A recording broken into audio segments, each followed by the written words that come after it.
Yes, the dancing continues. We have fun here. That's our main objective. Welcome, everyone, to our monthly show, Calling All Unicorns, where we explore how creativity is good for business. I'm your host, Abigail Jones, along with Janine Letford and Vun Lai-DuMone. We're going to introduce ourselves briefly here, and then we'll get started. And one note, we invite you to participate throughout by adding comments, and we'll do our best to respond. I'll first hand off the introductions to our guest this month, Ari Raz. Wow, thank you so much.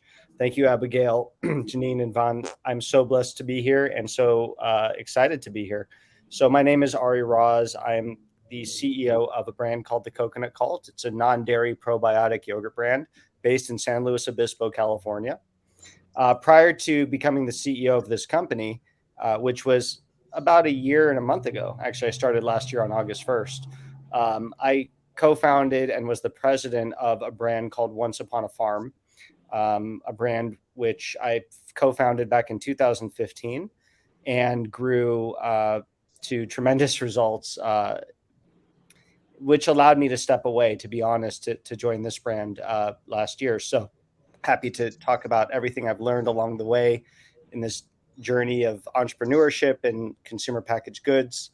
It's been a wild ride, and I can't wait to talk more about it. I'm going to brag about you a little bit. One of your business partners along the way is Jennifer Garner. That's a point to note. And I met Ari at an event called Naturally San Diego. It's a nonprofit that is a business network to support sustainability and responsible business practices in the natural foods world of business, and it's a national organization that you started the local chapter for. So I'm grateful for that. And Vun actually knew Ari first. How did you two meet, Vun? Yeah, so I get a text from Abigail. I guess you were at that conference. Do you know Ari Raz personally, or is he just one of your LinkedIn connections? I'm like, no, actually, no. We've had a conversation. I think he might remember me.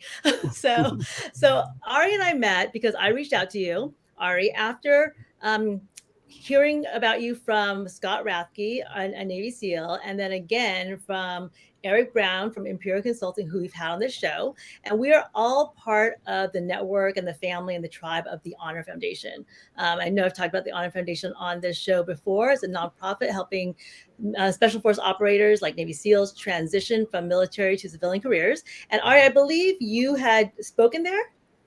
That's correct. Yes. Yeah. So basically Ari's name was like all over the place in San Diego. Just so you know, Ari, everyone's talking about you.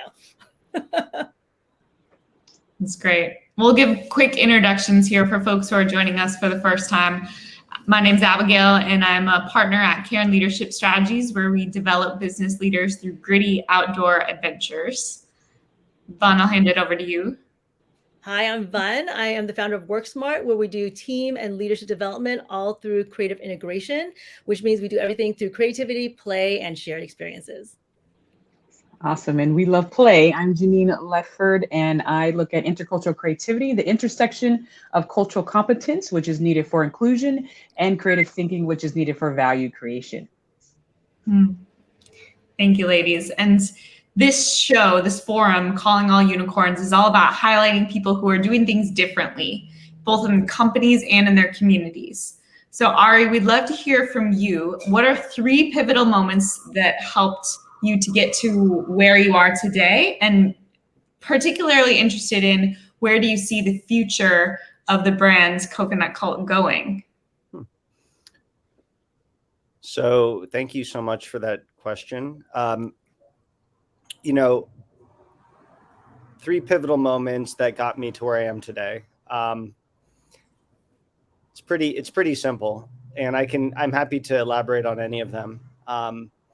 So the first is the day that I received the first investor check for Once Upon a Farm, which was the brand that I, as I mentioned earlier, co-founded. This was early 2015, and this was somebody who I didn't know that well, but they were such a firm believer in the objectives of this business that we were building that he was willing to write what I felt at the time was a very significant size check.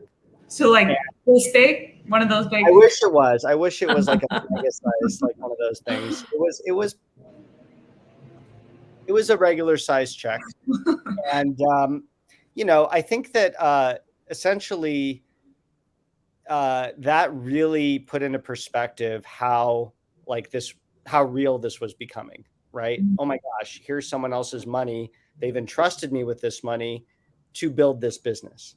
It shifts the perspective when it goes from this like cool side project that you're like talking to people about to, oh, okay, now I like have a bank account and I have to make sure that we're actually like meeting goals and milestones against a plan. Okay, here we go. So that was a really pivotal moment. The second really pivotal moment was the day I got married. I think for a lot of people, that's probably a very pivotal moment in their lives as well. Getting married just was a step in this direction of, getting more and more serious about my own future, because I had a bit of I would call it a bit of a wayward journey, in my 20s, where I kind of tried things and I moved around and I jumped around a lot and I didn't really stick to one thing for too long. When I got married, that really just reinforced this idea of, being in something for the long run, really seeing things through. And that was just a very important personal moment for myself, as like I'm trying to develop my own personal growth, right, through my 30s. And then the last thing that was super pivotal was the day my son was born. Because again, it's just another key milestone and such a great reminder every time I look at him of why I do what I do. I'm doing this because I want him to grow up, just being so excited to be in this family, to be a part of this unit, and to know that his mommy and daddy are doing everything, in their power to create the best possible life for him. And, and I think that's just a nice motivator to have, and a constant reminder every day of why I do what I do. So those three things, and then future growth of the coconut cult. I mean,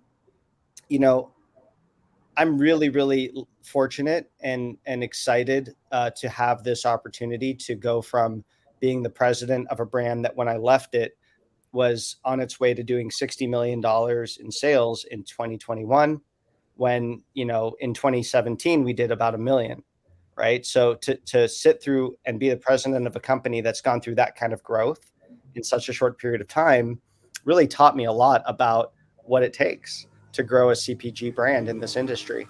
And I just, honestly, I wasn't looking for a new opportunity or anything, but I was advising this brand and they asked if I would join as CEO, and I accepted the opportunity. I opened myself up to it and I jumped in because I really felt, and I still feel, that this brand has that same opportunity to grow tremendously from where it is today, because it's not the largest brand out there, I'll tell you that much.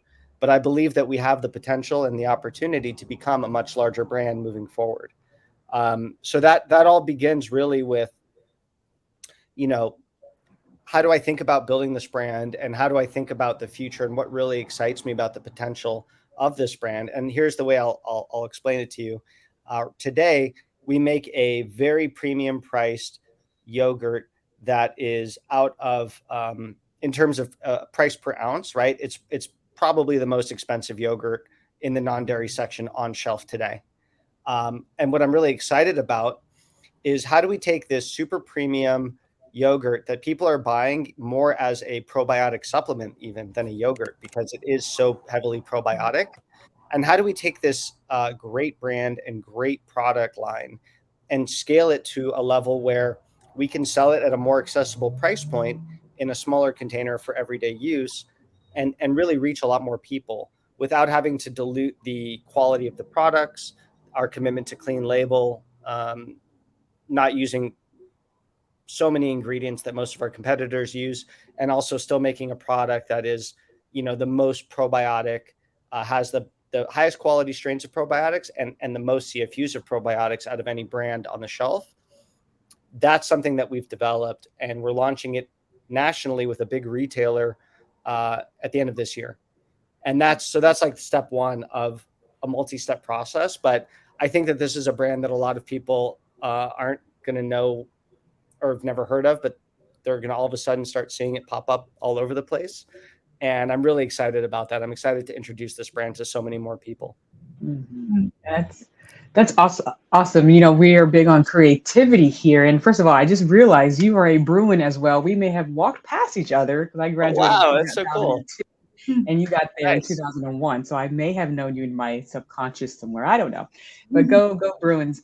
And, you know, my work is about intercultural creativity, but also backed by the neuroscience. And as we come into this era where people are really valuing creative thinking and also understanding how the brain is involved, diet is a big part of that. And you mentioned about, you know, like watching the ingredients that are going into the product and being very mindful of that. You may not be prepared for this question because it's not on the script sheet, but what do you think people should know about the things that are putting them into their body and how their brains are being more or less creative and ready for new future of work? Sorry, guys. I had a group text from the leadership team. Hey, Ari, where are you? We need you. So I had to just let them know, hey, I'm doing a live podcast. So yes, sorry about that. So yes, that's a phenomenal question. You know, the way I think about, and just to repeat your question so I understand it correctly, because I was typing, just to 100% get it. You asked me about the connection between nutrition and products and basically, you know, purpose, right? In Really, yeah, and really being at our full creative best. Yeah, it's a great question. You know, ingredients are so important, and I think today's consumer understands that more than any time in history.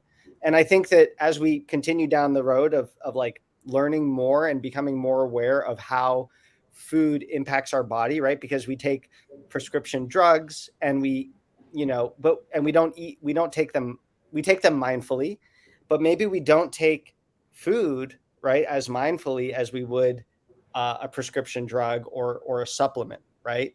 Well, we eat every day, so we are supplementing our body with all of this food and all these ingredients. They are impacting us in different ways. So I think about it, you know, from two perspectives. One is the ingredients themselves, and always being mindful of what are you putting into your body. You know, some people would say, well, you should look at, you know, fat content. You should look at calorie count. And yes, I agree. You know, if you have certain objectives that you need to meet or want to meet with certain, you know, KPIs on your nutritional panel, I get that. But to me, ingredients come first. And then the second piece is processing. So much of our food is way too processed. And the reason for that is, you know, ultimately they call it food safety and shelf life. So if big food manufacturers want to get the maximum amount of shelf life they can, and they also want to ensure, right, without a shadow of a doubt, that there's 100% food safety. It's the same reason why, you know, you can't sell raw milk. See, in California, you sell raw milk within the state of California, but you can't distribute your raw milk across state lines. That's illegal, right? Now, is raw milk better for your body than pasteurized dairy? In most cases, yes. Is there any safety risk? Of course, if the raw milk is not handled properly, or you know, if depending on the cows or the farms, sure, there could be some safety risk inherent in getting raw milk or drinking raw milk. However, if you know the source of your milk and you're drinking it, I'm telling you, it's a much healthier product for your body, right? Than drinking what we all normally drink, which is our pasteurized product. So, in a very similar way, in the yogurt world, most yogurt is pasteurized after fermentation. And a lot of people don't know this. So imagine you're culturing all these healthy bacteria in a yogurt product, whether it's dairy or non-dairy. And then after that, you pasteurize it. So you cook it to high temperatures. You essentially kill a lot of the bacteria you just created. Why do they do that? Again, for 100% confidence that this is, you know, safe to eat, and then to extend shelf life. And then most of the yogurt manufacturers will add some culture back to the yogurt so they can say it has live and active bacteria. But in reality, you're missing out on a lot of the potential benefit of eating a truly fermented yogurt, product. So where we come in is we had to build our own factory to manufacture non-dairy yogurt because we couldn't find a processor that wouldn't pasteurize our yogurt before selling it because they were so concerned about food safety. When fermentation, as we know, is a very safe, when done properly, right? It can be a very safe and effective way to preserve food for the long term. So I'm very proud to be part of a company that is, so committed to food safety, quality, self-manufacturing, and also making a product that is not heat pasteurized. That we take, sure, it's our ingredients are pasteurized beforehand, but we ferment the product. So we add our own probiotics. We have 16 strains of medical grade probiotics that we add to our base. We ferment the yogurt and then we package it and sell it. And we get a great shelf life from that product. It's an incredibly alive, healthy yogurt. And that's what really differentiates us from, I'd say, 98% of the market. Now you ask about creativity. One of the greatest benefits to any brand is to own your manufacturing. And it's something that a lot of brands, especially early stage, and a lot of entrepreneurs don't think about when they go to market or when they want to build a product. But it's a heck of a lot harder to do. I'll be honest, it's harder to do. You need more investment to do it. You can't go to your local manufacturer, and say, hey, can you make this for me? And have them figure out how to make it for you. But when you own the manufacturing, you get to make products your way with your process. No one can tell you, other than the FDA, obviously, what's safe and what's not safe. As long as you're following guidelines and rules and you're making your product in a safe way, you don't have to listen to what, co-packer X will tell you, oh, this is how we make it, right? So and why the creativity is a part of that is because when you own the manufacturing, then you can get really creative around your products. You can be Willy Wonka in the chocolate factory. And, that's one of the greatest benefits to this brand. Behind me, you don't see one flavor of yogurts, you see 7. Well, every 2 weeks as a brand, we release a limited edition flavor of yogurt on our website that you can only buy off our website.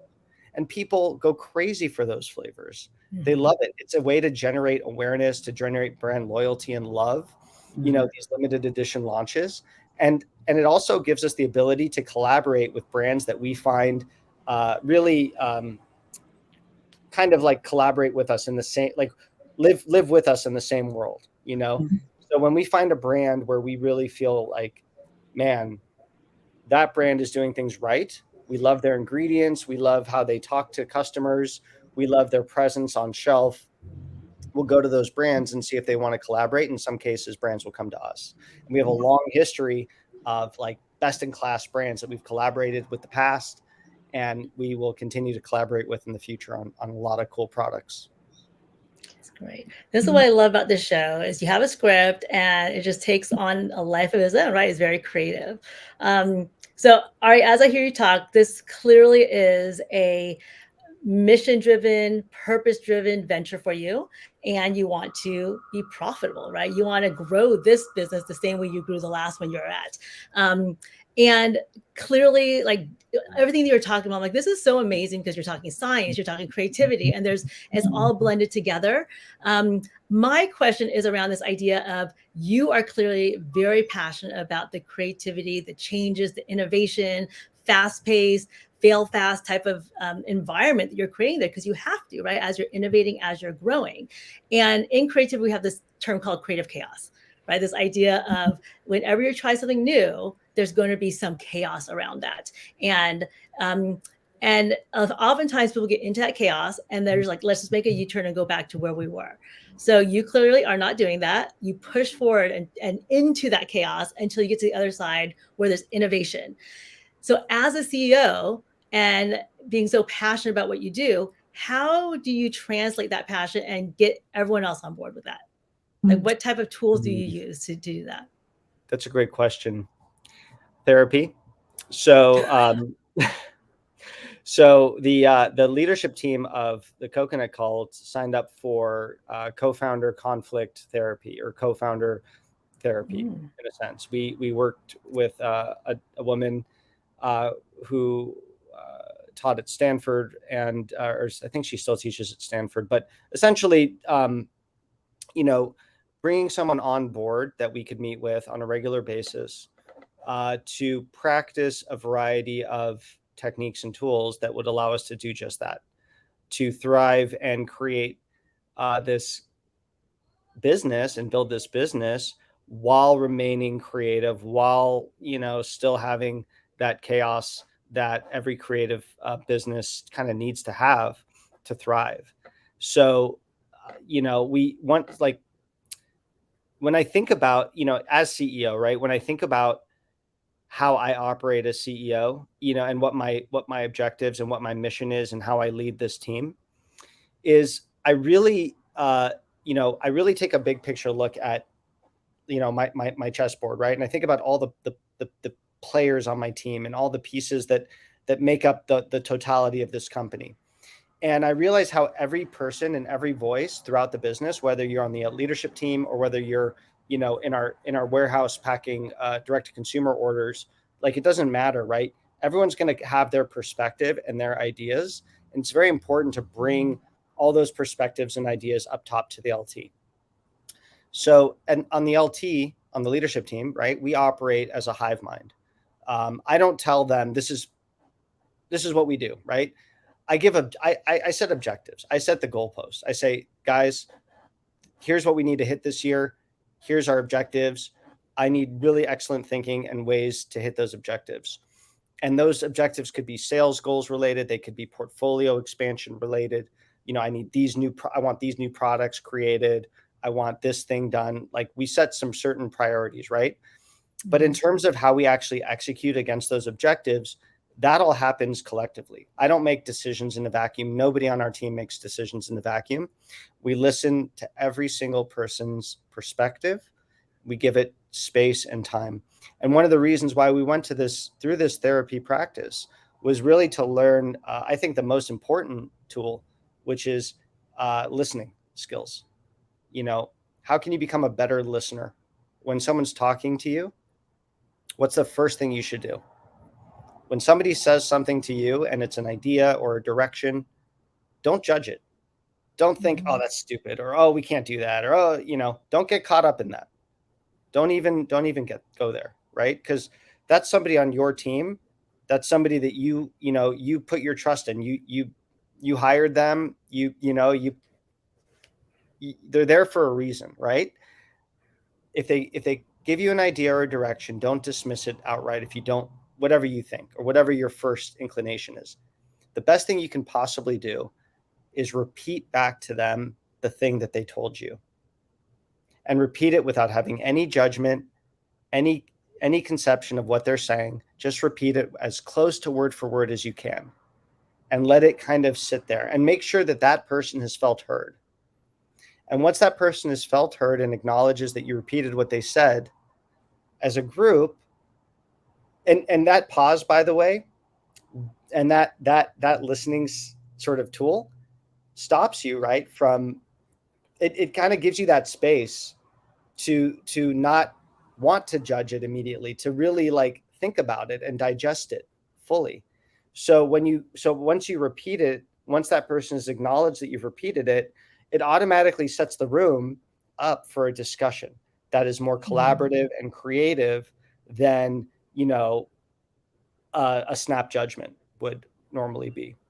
And I think it's in those bubbles, that's where creativity can thrive, because now you're creating possibly chaos, but you're creating it within the confines of an idea or an objective, right? And that's where I think, for a business, that's where the creativity needs to be. It needs to be within a certain realm of, like, this is going to eventually lead to objective X, Y, or Z. Because if it's not, even if it's a really creative idea or really cool idea, maybe it needs to be sidebarred for the time being. And that can be part of the discussion too, because realistically, after discussing it with the team, you don't have the resources to execute against it, right? And that's fine too, because that means you have other priorities that are more important that are still going to meet your business objectives. Absolutely. And I know Janine has something to say about intercultural creativity there, but what you're talking about is this idea of creating a space where everyone feels safe, right? Everyone feels safe to share ideas. They're not going to be judged. And so by the time, like you said, by the time the group, the collective creativity gets to a final answer, everyone's had a chance to have their voice heard without judgment. So you're building this almost like this train track of people who are like, okay, my idea was heard, and like someone added to it, I added to theirs. And by the end, it's this collective creativity that's happened. In creative problem solving, we call it divergent and convergent thinking. And maybe you can use this tool when teaching people what you just talked about. So we talk about brainstorming, idea sharing. We talk about divergent thinking, which is the gathering of ideas. All ideas matter. There's no judgment. And I always like to use like this funnel. Like this is divergent thinking. Put your hands in the air. Everyone put their hands in the air.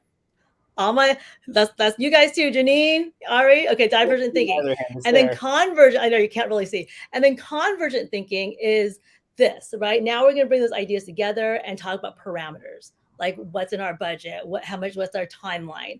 And now try to do those two things together, right? Can you? I think I offered someone $150,000. They could do it at the same time, and you can't. So what you're talking about is so amazing that this is how you run your company, where all ideas get on the table first, divergent thinking without judgment, and then we come together and converge, because that's the only way it can be done. Yeah. Another thing that you brought up that I think was very paramount is the listening aspect.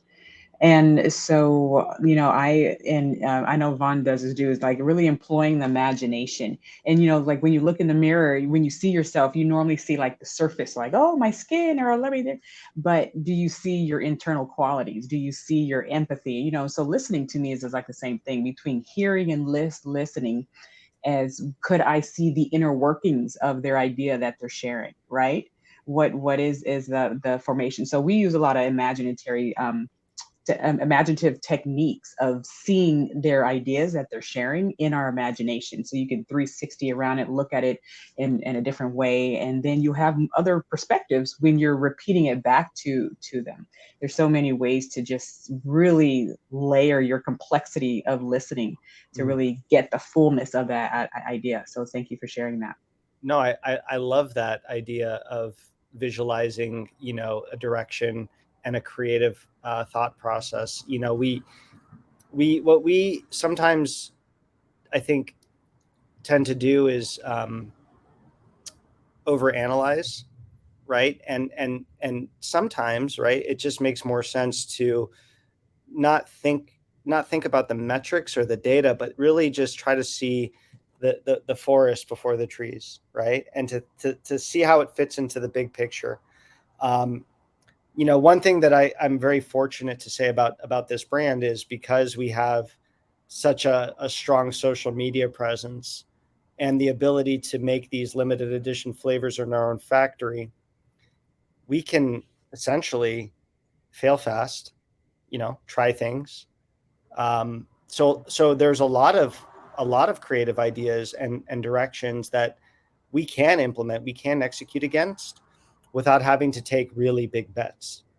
And it helps us learn. It helps us become better and identify what is working and what's not working. And then, that helps us as we sort of decide which direction to go creatively and what energy, to put into certain projects. So yeah, it all sort of ties together, I think. And for us, again, really fortunate that we can do it without taking big bets every time.